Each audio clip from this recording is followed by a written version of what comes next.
Bonsoir, bonsoir, bonjour, c'est Congo News 24. Bande Konanga, comme toujours avant de commencer notre émission, nous disons merci à Dieu. Nous disons merci à nos chers abonnés et téléspectateurs qui nous suivent partout dans le monde et en RDC. Bande Konanga, soyez les bienvenus. À la une, chers téléspectateurs, on va commencer cette émission Bandeko. Au Balubake Yindi na Goma, les collaborateurs de EDF 23 aux arrêts, et puis Fachi boycotte le sommet de l'EAC suite au complot de l'EAC Rwanda Bandeko, na dossier agression rwandaise. Toko développant parce que ça somme, tous à la connecter, puis toko développant en émission na biso. Deuxième point chez téléspectateurs.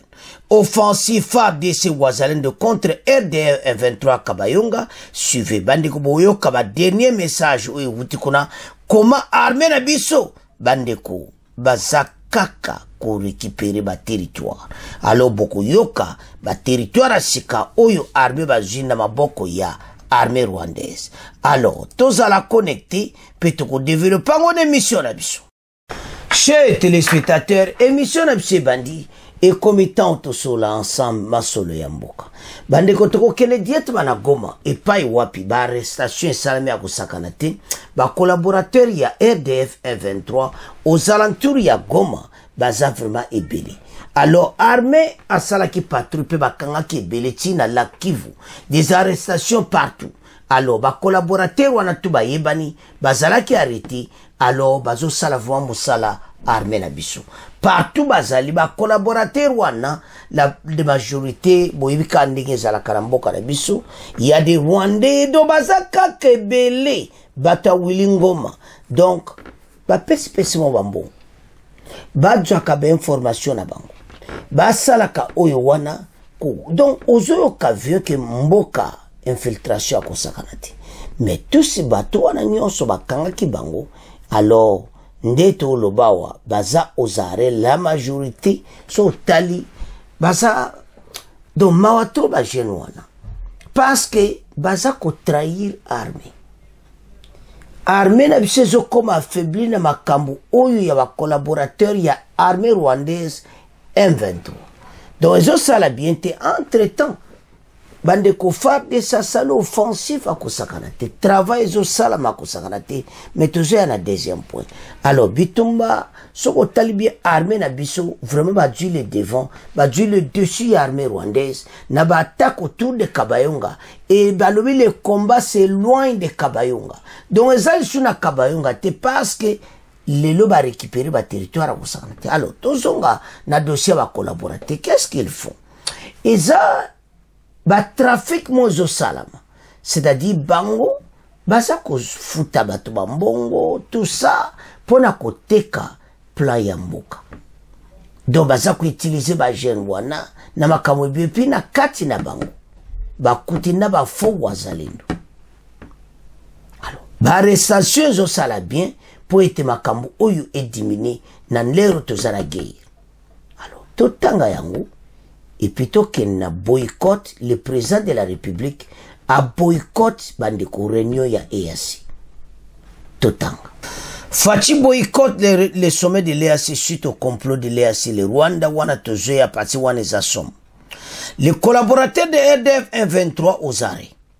En République démocratique du Congo, Nord Kivu, ce vendredi 7 juin 2024, les meilleurs policiers de Goma, le commissaire supérieur principal Faustin Kapen Kaman, a présenté un groupe de présumés collaborateurs du RDF 23. Donc, aux hommes que Kagame a alimenté partout, mais à réussir na ba kopnaï, se faisant passer pour des armateurs au niveau du lac Kivu. Ces présumés criminels ont été arrêtés dans le cadre de l'opération Safisha Mwiji wa Goma, nettoyage de la ville de Goma. Mené conjointement sur l'instructeur du gouvernement militaire, le général-major Peter Silwan par la police, 34e région militaire et tous les autres services spécialisés. Selon l'autorité urbaine de la ville de Goma, la vigilance doit être de mise non seulement de la part des forces de défense et de sécurité, mais aussi de la population qui est appelée à dénoncer tout mouvement suspect. Il y a quelques jours, son Excellence, Monsieur le gouverneur Peter Chirwani, le général-major avait sensibilisé les habitants riverains du lac Kivu. Tous ceux qui ont des maisons le long du lac Kivu pour une vigilance tout azimut, les cas de faux Wazalène de couloirs d'infiltration avec l'air hors bord, ils quittent Sacha, zone ennemie de RDF M23 pour Goma. Donc, Batu Oyo, Bayaki na canon rapide, donc bazobima lokola kaka, ba pêcheur ou bien comment. Alors, pour Goma en utilisant les lacs avec l'air pirogue sous étiquette de vrais faux pêcheurs. Vous savez, alors, et ils viennent en vague de 2, 3, 4, 5 personnes dans une pirogue avec des filets. Trombley a déclaré le maire policier de Goma. Donc, loko bango ba wilingoma basali ba jeune oyu. Baza koya na ba filet na ba pirogue. On dirait baza na ba pêcher. Na ba mikolo pe baza kwa ba pêcher, mais baza na bango batu na bango. Alors, ezamawa. Parmi les présumés criminels arrêtés figurent aussi des faux Wazalendo, des présumés voleurs et des présumés meurtriers des civils dans la ville volcanique. Satisfait de ce joli coup de filet réalisé par les forces de défense et de sécurité, le numéro 1 de la ville a une fois plus invité ses administrés à dénoncer tout mouvement. Alors, bandeko, donc, ezamawatu. Alors, ce qui est au tala, makamba boui, non, bateau you, ba Rwandais, ba kopa bateau, wilingo mana batu na ye, bango mission na bango kaka, Goma, bino botia ko koma te, bisonde to benga na bino. Alors, to développer ma solo. Bana mboka ba criminel. Makamba boui, ce qui est au tala, makambo to zoloba, bandeko. Ba policier baki ko sala patrouille partout bazali na lac Kivu. Alors ba aventurier oyo bata Kagame oyo bazo il y a 5 personnes par pirogue avec des filets comme des pêcheurs, mais baza ba faux pêcheurs. Ba yepa ba déborder ba keba musu bazo habiter tout suye bateau ba yo kanga bango. Donc ozo comprendre vraiment que bango mo ba dévoiler kaka. Voilà. Donc, quand que l'armée rwandaise a continué à Karaboué. Oh, soit disant va pêcher. Et que l'on a vu ba karba ya ba nina ba pêche no katsa ba mbisi na kati nzo ane masasi na kati minduki. Donc, bon vira la vigilant. Fatia sa sombeli bino banti yoyo kaka les bateaux ya guerre na lac Kivu. Peut-être vous ne connaissez pas to comme na bateau de guerre. Et ça na lac Kivu. Rwanda zana bateau de guerre. Azaka na ba canon rapide modèle obiso to anango. Mais biso comme na bateau de guerre ou mona kana e mema kabilo kwa bitumba. Ezo tambola na lac Kivu. Eza banduki o kakapena ba bombardement ko sakanati. Alors, contrôle les amakasi. C'est pour cela que toza ko empêcher bateau ko kitati ba kota lac Kivu. Bango côté baza bazoluka to a pénétrer na ba pirogue. Ba pirogue pe soale musu ba botola moka ba vrai ba pêcher na ba ville wana et pas bango bazali. Alors, situation est à peine confuse. Les pays sont tellement infiltrés. Ils ont senga vraiment que travail basa la makasi. Mais patrouille oyo et ça le kitoko. Tout ce pays ponango ba continuer patrouille continuer et pour arrêter tous ces criminels batwana nyonso bazuba uta Rwanda o bazako bebsa mboka na biso baza ozare. Alors ba konzi ba tcheba o maboko et maintenant ba interrogation bazoyo ba secret nyonso oyo Kagame konko utiliser pona kako déstabiliser Nord Kivu. Goma ekotika la jamais kokoya oyo nyonso bosala eza échec. Alors FARDC a commis la position, il y a attaque directe contre Batu Oyo. Bako vivre yamo. Na bato baza sima na bino bako reverser mabe bato tu ba sima Rwanda. Match eza mobulu. Yango wana tala ba arrestation ndenge sali, watu tika ona bino tokomo ke na deuxième point nango oyo faci a boycotté eza lelo nouvelle koi Afrique Intelligence a bimisi masulu ete jamais akokende réunion wana apesi motif na ye réaction ya Ruto le président Kenya azoloba ke guerre wana eza Rwanda aza te na kati pire mensonge complot bien organisé et assez faci a saboté wa okende réunion te pendenge to okende ti faci akoro ba oboma yango tala balonga bango et assez faci bimisano na EAC dans la vie erreur ko salama to kotaki mais biso côté na EAC d'abord eza makambo ya business ni de te makambo Kagame oyo to kozala biso na bango problème te to kotaki te ba frontière ezala to ça les affaires ba frontière eza polele pays ezo coopérer très bien mais chose bango ba olingate bango ba olingato zala kaka to tia mur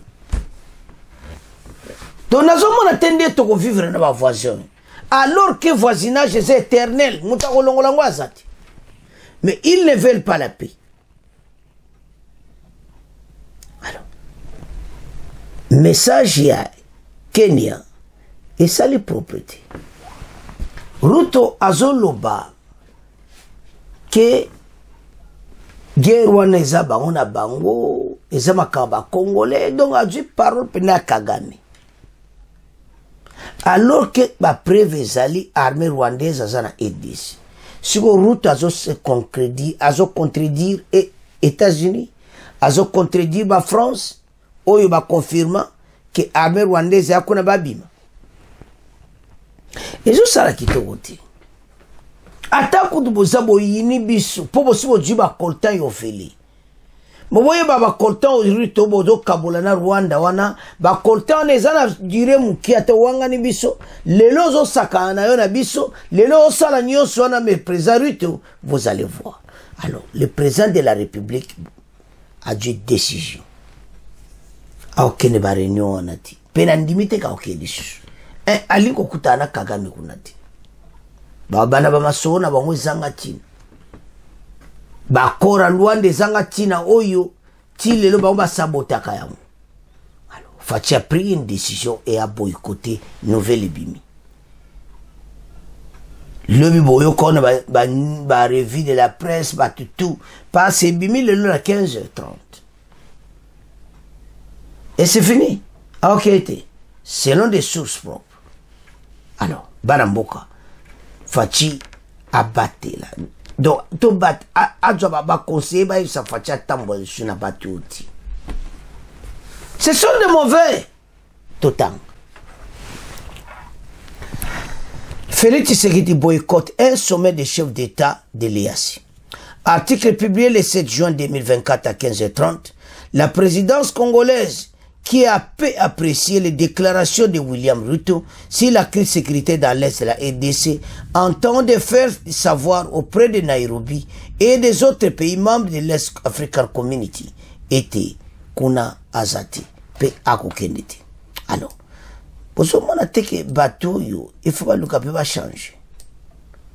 Vraiment, et ça la propriété. Basa ko laksa attitude moko sono otala na bia non. Alors Faci a laksi bango ki a okindete. Président Ruto oza mutu moko ba congolais déjà ba yi position na yo. Mokoza mboka boko mone lisute bino bokome na ngambo ye na ngambo. Pele musetikela libela et c'est la fin to bimina EAC. Donc tozo mona kalati. Parce que boycott a boy directement qu'on l'a en face. Et ça déjà, comme on en a clairement été, nous sommes vers la sortie. Donc, toujours quitter cette organisation de l'Afrique de l'Est bientôt. Ça n'a pas marché. Alors que tous on a pas un intérêt économique.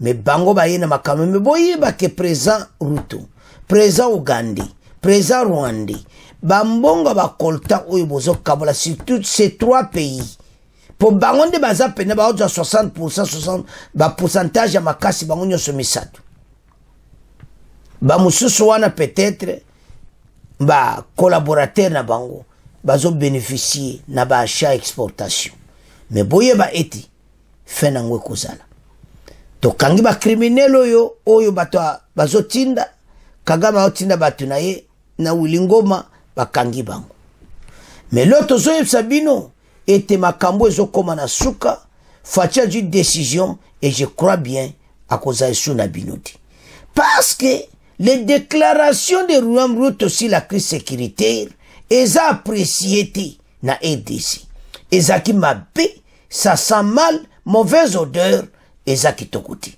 alors le président kenyan azana ba question bela ko répondre pourquoi il dit ça azan ba prévenir azanango keza Congo na Congo alors que armée rwandaise eza siko kobunda na RDC et puis lelo bayaki bekota kabayonga tozana bito benga na bango et puis to récupérer plusieurs villages na maboka ba rwandais.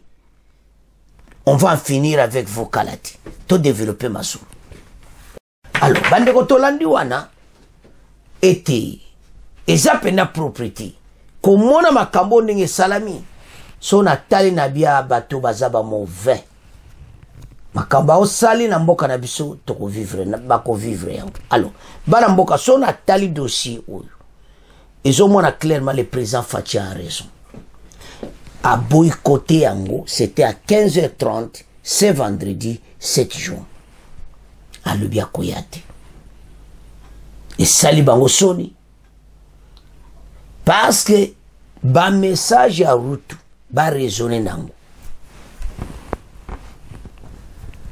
donc tozawana bango bazali na boule musu Facha ki na boule musu Facha na boule ka économie banga na boule na monka ki to benda biloko RDC to envahir RDC mais boye bete makambo a guerre nde to bandi yango ezapo tos ba Rwanda ba aussi l'influence na RDC ba monique influence moi aussi là c'est pour ça ils ont causé tout ça et puis na bato ba ina ba kora lokuta pour biso to sala ka cesser les feux na ko sepela na ngote zo sala passe na motema bato bazo ko botola ba biso to sala ba cesser les feux tala ba te ba juger ba place belle ko récupérer ça facilité ko défendre ça facile mais ko récupérer yo zo kende mais ça fait mal et assez ba monter biso ba coup armée kenyane aye alobi ya ko diriger ba opération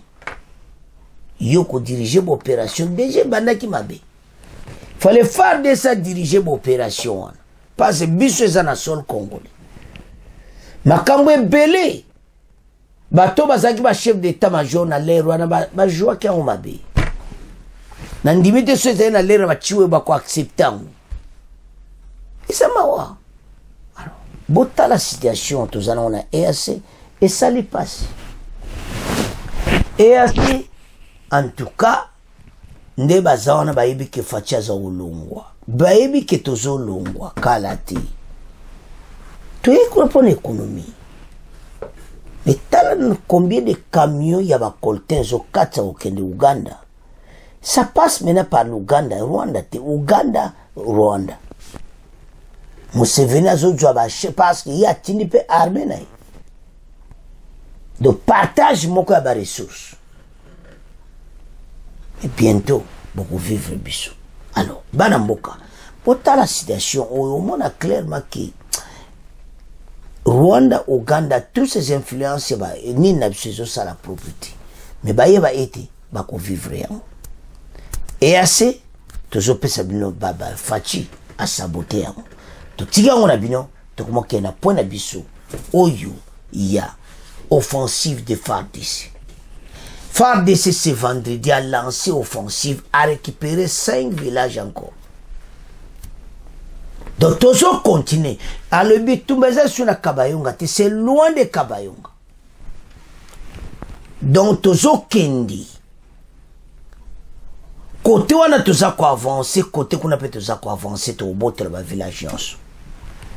na ndenge to progresser bato ba okoka lisusu quel que soit parce que nombre ba soda ndi biso za nango ebele renfort Rwanda na Uganda bazotinda ezaka moke par rapport à biso.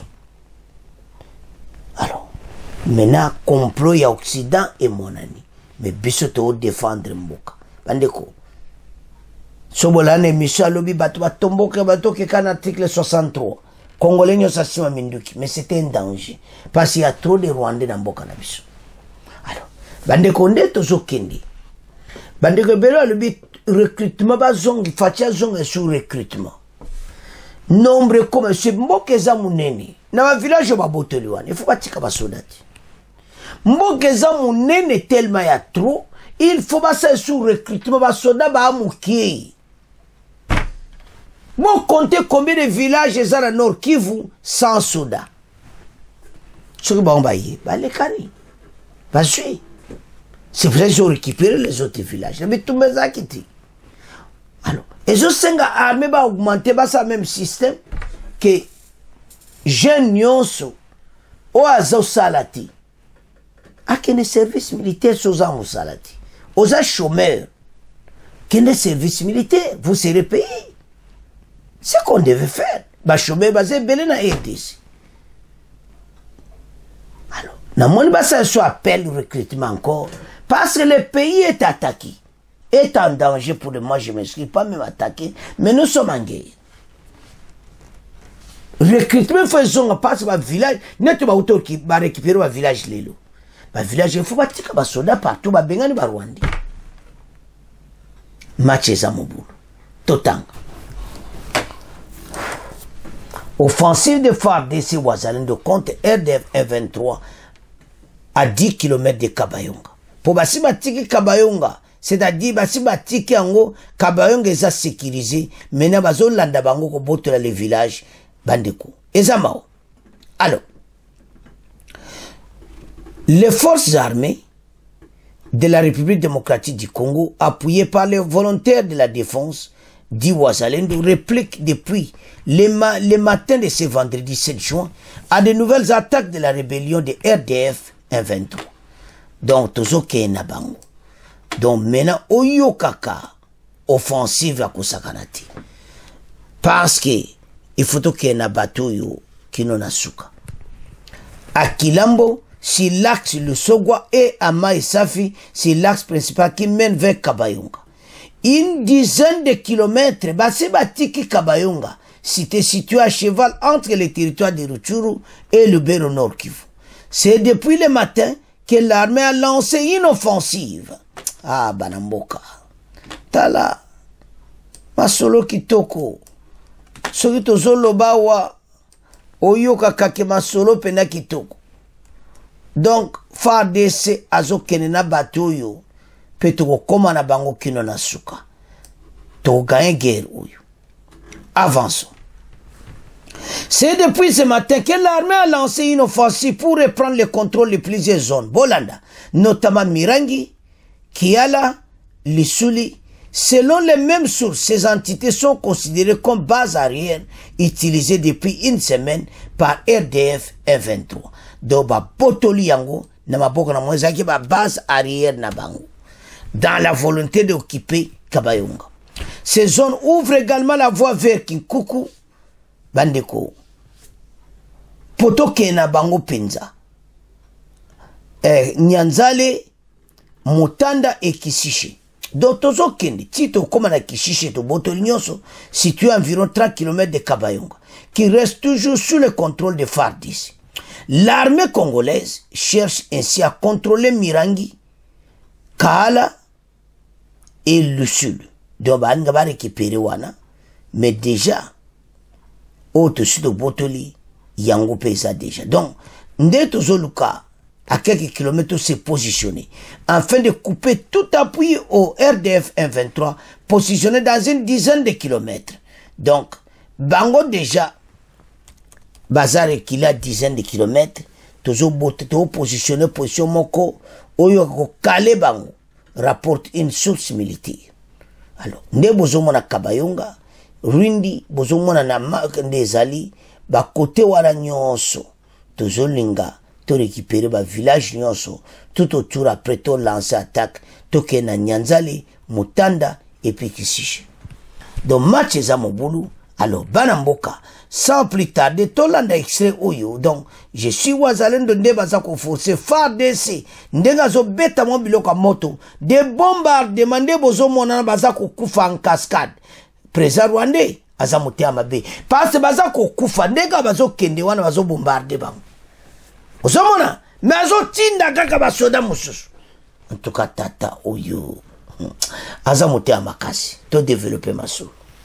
Bonsoir à toutes et à tous. Ce journal part du Nord Kivu. Des violents combats opposent depuis ce vendredi le FRDC aux rebelles du M23 pour le contrôle de la cité de Kanyabayonga.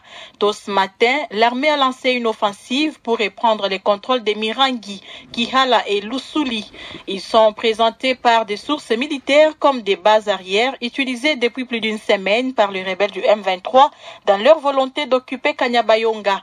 Ce village qui ouvre la voie vers Kikuku, Nyanzale, Mutanda et Kishishe dans les territoires de Rutshuru sont situés à plus ou moins 30 km de Kanyabayonga qui reste toujours sous le contrôle des FRDC.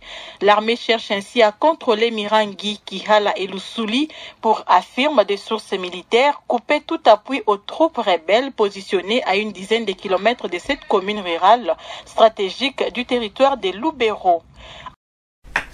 Andeko président Rwanda za motema makasi. Donc ndenge ya makambo ezokende, je ne sais pas. Azomona teke match changé. Bandeko balobaka match baluki. C'est à notre faveur. Notre armée a comme un avantage ya kosakanati. Bon comprendre que maintenant nous sommes à 10 km de Kabayonga. Kabayonga est sécurisé ceinture. Basoda batikali wana. Maintenant tozo bunda plus de 10 km. Toza ko avancer. Et comme absoti na Nyanzale Kishishe direction wana. Donc on va récupérer ba Kishishe wana kalati. Et je senga kaka armée bazala na concentration, ba continuer na même zela et puis ba avancer na même direction. Comme ça to benga na batuyo tous ces ennemis de la paix. Banamboka en tout cas guerre oyo tozo gaye yango pe toko dominer yango bato toko benga na bango. Bango bandima qui te position to comme nango siku mais bazo vivre parce que nous allons gagner la guerre et puis bato bakozala éparpillé na ndenga mukiti tango ba bombe bana kokita tala bandeko ba konzi bazo somba ba arme ezaka koya makambo tozolo bana bino nous allons gagner cette guerre toko gagner yango bunagana et comme mikolo kotanga parce que tozo kende banboye bake makambo arrêté au repli stratégique oh c'est le faisati match ezana maboko na biso yango tia to sengi ba continuer sur recrutement bolandi na extrait wana comment FARDC azolinga récupérer ba mboka wana nyonso yeba ke bitumbe comme loin de Kabayonga batu wana basiba pakati mbango nde bomonika ndenge za na photo en fuite na ba bombardement ils ne vont pas résister. Président rwandais ba kina makelele na bangwa armée rwandaise baza kosambo batu nyonso qu'ils ont planifié contre nous match ko balukela bango biso to gagner et ils vont regretter. Alors bana mboka botala dossier ndengeza FARDC azoke na direction kitoko et les osenga biso tous à l'ensemble nous allons gagner cette guerre. Et Congolais réveille-toi lamuka match ezana cannabis. Alors bana mboka botala nde match ezali tozoke na direction kitoko et nous allons gagner cette guerre. Tozo menacer batoyo. Alors to continuer biso nyonso ko appuyer FARDC ba konzi basala ba recrutement congolais nyonso place oza bendele koyate ba baksa ba soda na ba village ba récupérer ba tchacha ba soda to avancer nde ba lobi kalate Nyanzale kalate Kishishe to ke na nzela on ko vu la voie to botela ba territoire wana to récupérer mboka. Alors bino bandoka Congo kala te toza na bino. Alors bana mboka to comme na fait émission na biso, c'est à ce point to komo tika bino bo continuer ko s'abonner massivement, partager ka dongo zo s'abonner mbala moko. Au revoir, à la prochaine.